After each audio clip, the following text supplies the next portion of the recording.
Could this new Adobe Illustrator feature stop you from ever needing to buy a mockup again, save you from the time searching for the right mockup, and mean you don't even need to open Photoshop? I'm going to show you how to use Illustrator's new AI-powered mockup tool, figure out if it's any good, and share a few Photoshop tricks to help you create more realistic visuals. The first thing you want to do is make sure you're using Adobe Illustrator Beta. If not, you can install that via the Creative Cloud app. And I've made some branding graphics here for Austria, just for the sake of this demo. So select any vector. It could just be like a shape or some type. I'm going to grab this here and just copy it, and then I'm going to go to my first mock-up demonstration. So we've got this sign here, so I'm just going to paste this graphic in, and what you want to do is place it roughly where you want it to be. So I'm going to scale this. I'm holding Option and Shift to keep the perspective and scale it from the center. And I've found with playing around with this tool, it's better if you keep it within the bounds of the thing you want it mocked up on. If we just did this huge over the whole image, it can create like weird issues and it doesn't mask it so well. So then you want to select both objects and then go to Object, Mockup, Make. And it really is as simple as that, and it will just take a minute to think and create your mockup. And what it also does is suggests here some Adobe stock images that it thinks might work well with your mockup, and you can see how it's chosen light backgrounds, and you can actually just drag these straight in onto, you can click edit, sorry, and then drag it onto the canvas, and you can sort of see what these things would look like as well, and then buy this Adobe stock image, which is giving you the number 4, but we're talking about doing custom mockups, so we're not going to look at that with our own photographs and without spending any money. So here it's created this mockup. So now if we select the thing and then you go over here in the properties panel, click edit content, you can also double click, and then we can drag this thing around. You see it's automatically created a mask. So here it kind of looks like it's going around the edges. If you'd want it to do that, say if it was a cardboard box or something, and it's masking off the top, or it kind of knows the whole image. So now we can bring it onto the building, and it's got the plane of the building, which is quite good on the brick. But actually on the sign, it's kind of weird. It's not, if we scale this up a little bit, it's not really got the rotation quite right, and the sort of perspective of the sign. Let's try scaling it up so we can see that. We can rotate it a little bit, so we try and get that eagle's head to show us the sort of angle. It's okay, but it's looking a bit flat. If we zoom in, we can see this is just a solid color. You can play with the blending modes to change this. So again, make sure the vector's selected, and then if we go to opacity, if we change this to say multiply, to get rid of the light elements of the image and let the dark through, we can see that that grain is coming through there. And if we zoom out, we can see the image and what it's created. So it's done something like that very, very quickly. Now, this would take longer to do in Photoshop, but we can probably do it with a little bit more accuracy. So let's jump over there. So jumping over to Photoshop, I've got this same sign image. Now I could just paste our graphic in here, and we could start dragging it around and rotating it and changing the perspective and things like that, but we're not going to do that. A better way to do it that's going to allow us more flexibility and to use this mockup more is to create a smart object that we can then edit. So what I'm going to do is drag across here a rectangle shape, which is, you know, about the size, the width, sorry, of this sign, and I'm following the height from the left hand side. So I've got my shape there, which is roughly correct. I'm going to make sure it doesn't have a stroke on it. Then what I'm going to do is I am going to turn this into a smart object. Right click, convert to smart object. Then I'm going to go to edit, transform, distort, and then I'm just simply going to drag these corners to the corners of this sign where I want it to be. And obviously, depending on what you're doing, you can really zoom in and get a great degree of accuracy with this, but this is going to be about right. Okay, done. Or you can click tick. So I've got now my rectangle, which is my smart object. I'm going to call it smart sign. And what I can do now is double click on this, and it's back to my original rectangle. So now if I paste my graphic into here, let's scale that up to the sort of proportion it would be on the sign, something like that. I'm going to hide this white rectangle in the background and then click save, Command S. You see this PSB, the vector smart object, is saved. If we now go back to our original thing, you can see that the graphic has gone into there and it's followed the perspective alteration that we've done by distorting this rectangle straight in there. So that didn't take so long, and I feel it's a bit more accurate looking. If we go back to Illustrator, this looks kind of just rotated a little bit. It doesn't really match the perspective where the front of the sign is closer to the camera. If you look at sort of a vertical line here, like if we drag sort of a guide over, it makes the O look like it's at a wrong sort of angle, whereas in Photoshop it looks more realistic, even though if it is maybe a little bit wide. And now we can begin to play with this and get it looking more realistic. So again, we could change this blend mode like we did before to multiply, and this lets the grain come through.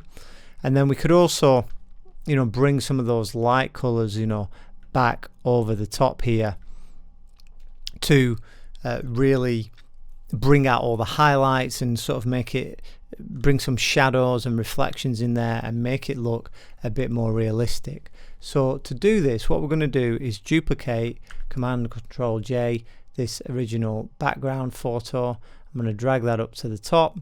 Then what I want to do is I want to select this mask now, or this sign shape, so that I can mask it here. Now if I just select here by doing Command and clicking on the image, it's just going to select that artwork piece, which is what I don't want. So I'm going to go in here for a minute, double click again on that, and I'm going to make a new solid color layer, and we'll just make it, well, we could make it this red, so then we know it's gonna be solid in here, but it could have actually been any color. And then Command click on this little preview image. You see we're getting the shortcut thing of selecting that.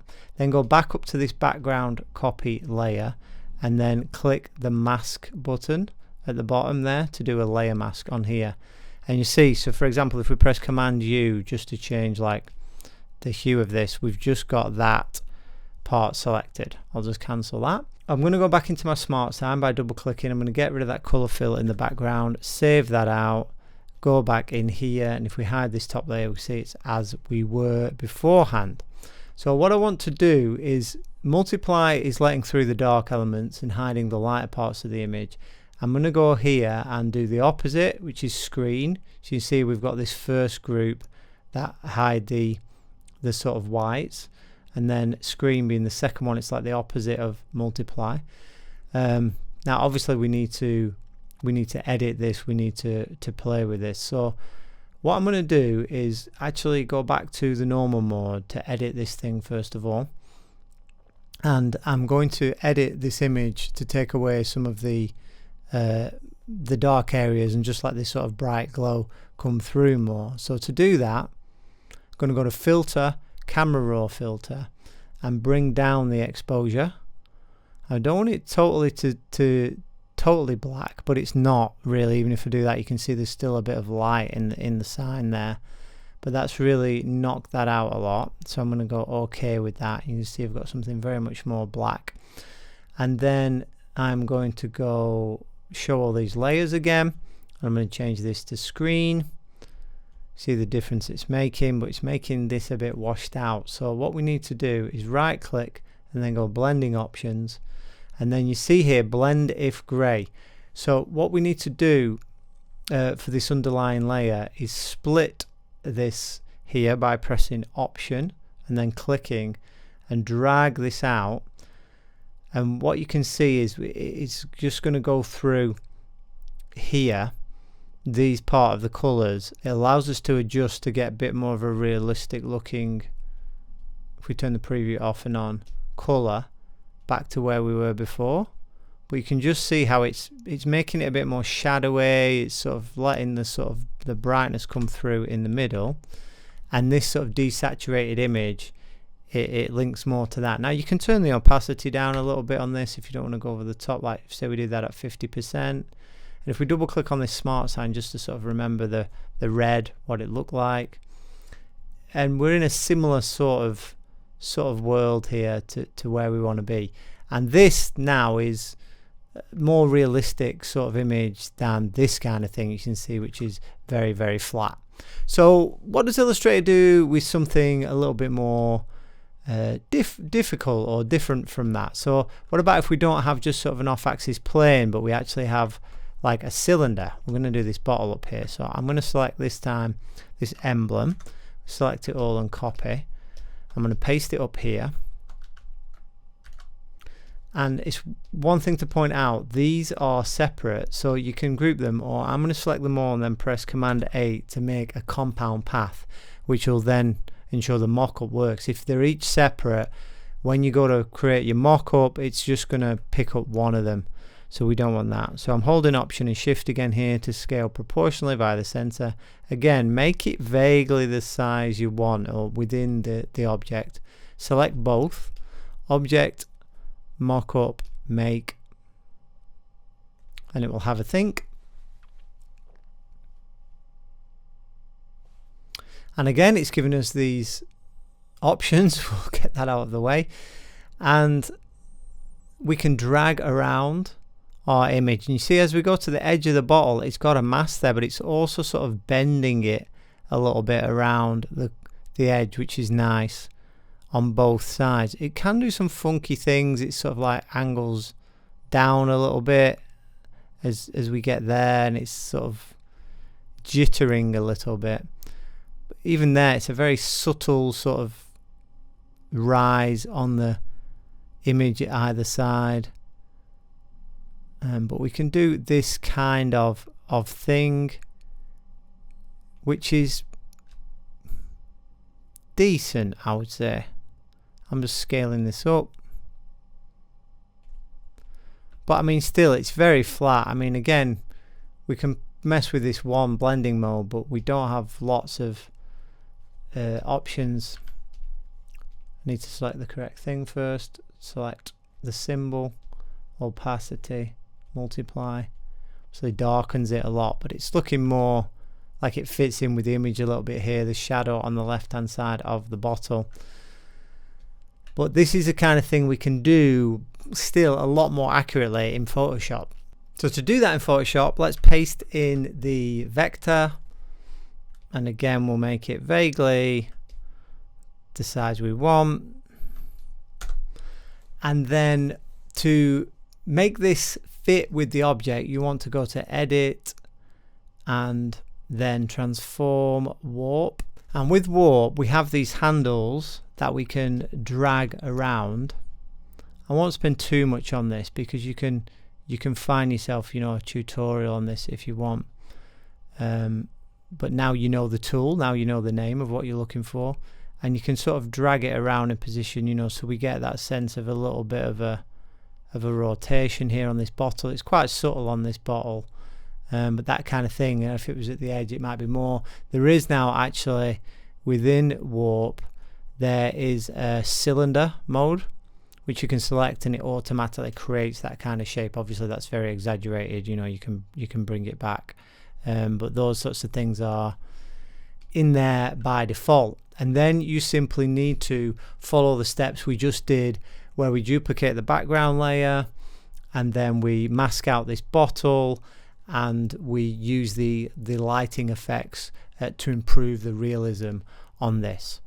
So what about something that's at a bit of a different perspective? It's getting a little bit more complicated. How does the mockup tool do with that? So let's go back to Illustrator, and I'm going to find my emblem again, and this time I want to look at a couple of t-shirts. So one's going to be off axis, which is this image.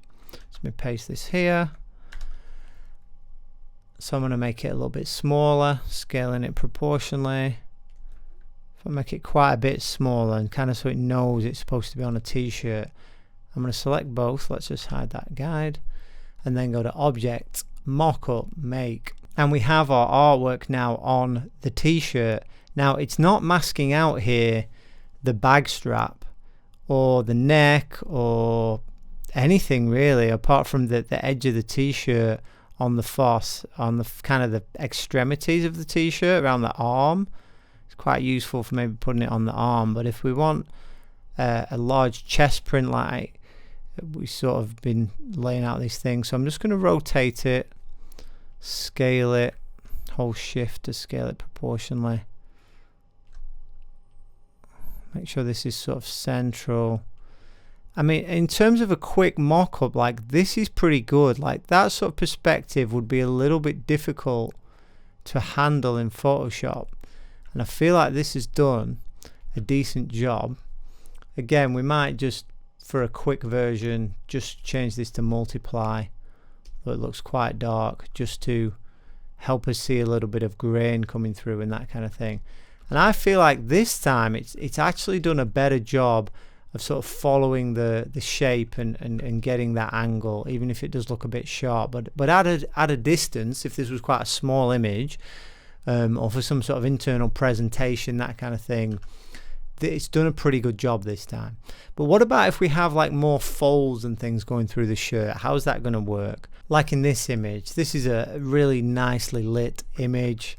Love how the subject is in this quite balanced lighting, but there's a little bit, you know, of like shadow and detail and interest, and then we've got this dark background. Works really well. But if we look, we've got these deep folds in the shirt. So with the vector on top, and these were not made into a compound path, so I'm just going to select them again, Command 8.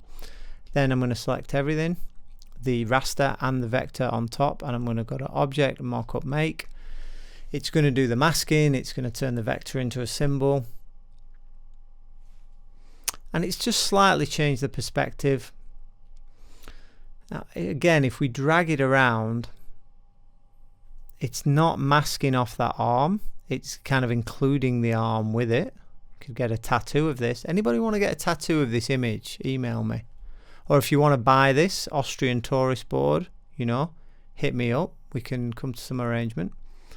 So it's kind of getting the masking at some points, but not others.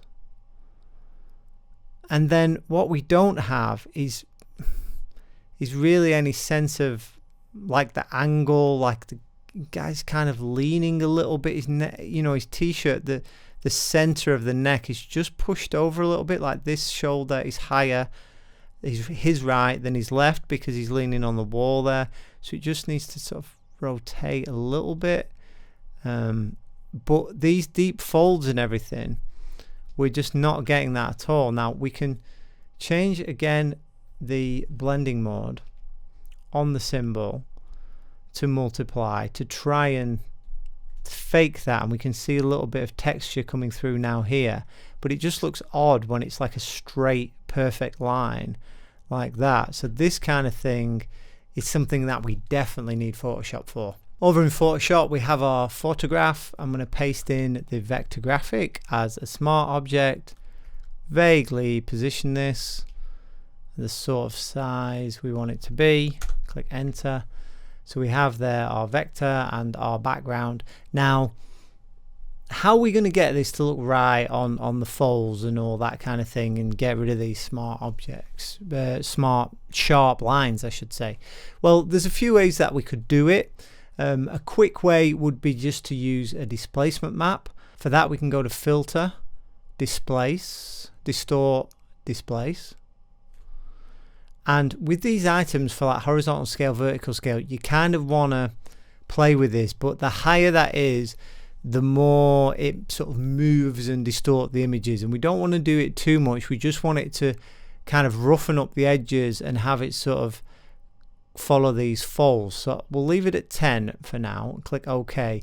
And for this what you have to do is choose a PSD. So I've got this one here, and you can see it just, we've got the smart filter here, so we can hide it and show it, and it's just kind of moved the thing, and it's quite good. If we look at the type here, and we're at 300% here, so we're losing a little bit of quality. Let's maybe look at 200%. And we can just show and hide. You can see how the type is sort of following these folds a little bit, and what it's also doing is just sort of roughen up the edges so it looks a bit more like a print, and it's trying to make it sit in these folds. So these very straight lines now here, everything is a little bit of an angle. The type here going up over this fold, so that is going to look a little bit more realistic, especially if we now blend this. So if we change this to multiply, and we can see now the light and shade coming through, particularly here along this long fold along there where it's very deep, it looks a little bit more accurate. So this is an improvement with just a few clicks, doing it quite automatically. The manual way to do it, to get everything correct, so what I'm going to do is just duplicate this smart object, and I will just delete the smart filter off the top one, would be to use liquify. So here I'm going to go to filter, liquify, ... and this gives you the ability, if I zoom in, to move this thing around. So we have these different tools on the left here. See, push, twirl. If I do something like twirl, so it's obvious what it does, and just click and hold here, you can see the thing begin to sort of spin and spiral there. I'm just going to click cancel and do that again. Filter, liquify, zoom in, and what we want to do is probably just use the push tool, forward warp, and you can choose here what you want to see, like use all layers, that kind of thing. So I want to use the background layer is the one I want to see behind, and then just bring the opacity down a little bit of your symbol, your vector graphic, so you can see the shadows and the lines behind. And then what you do is very slowly, you just want to manually push this around so that it begins to look like it's appearing on the folds of the shirt the way it would naturally. And this just is one of those things that just takes time, and it's just still something that we're doing as sort of a manual task, and I'm sure that future versions of Photoshop, the displacement maps and stuff will sort of improve and all the rest of it. So it's just like here where we've got the large fold, you just want to make it look a bit more realistic by sort of, you know, pushing this part up, pulling these parts, you know, underneath, and just literally manually taking the time to do this throughout this image will be the thing that makes this look a lot more realistic. Once you've done that, like let's say we were just doing this little section here, where we've got these folds along the line of this sort of triangle. I'm just going to click OK. So you see here on this section that's starting to look a little bit better now. If I hide the smart filter, we had that smart sharp edge. If I put it on, that looks a little bit more realistic. Well, it's done very roughly. What you can then do is you can then add the displacement map onto here, which will then which I'll just copy this one for now, and that will roughen up your edges further. If we just hide and show this one, so that you don't have these sharp edges even at the points where maybe your underlying object is flat, and that will create something that overall is more realistic looking. The more examples we do, the more convinced I become that the current version of this tool is good for quick roughs, as it's easier to place and move around your artwork, but if you require accuracy, Photoshop is the way to go. If you learned something, let us know in the comments, and until next time, happy designing.